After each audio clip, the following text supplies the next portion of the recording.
Hi everyone, welcome back. Today, let's learn English with a heartwarming story.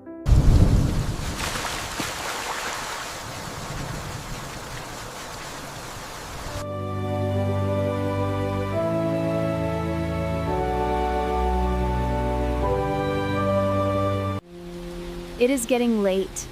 I am waiting for my ride and it is quite chilly.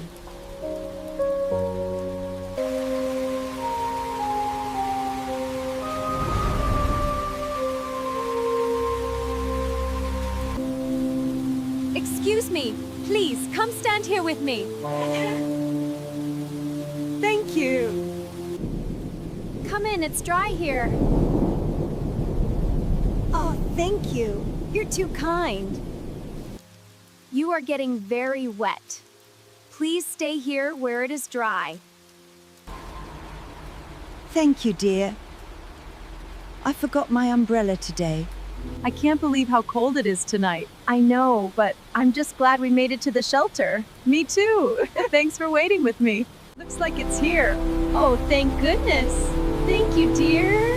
Please keep this. I want you to have it. I am going on the bus now. Oh, dear. Are you sure? Thank you so much. Thank you. You're welcome. Kindness is the best gift. Subscribe for more stories. See you next time.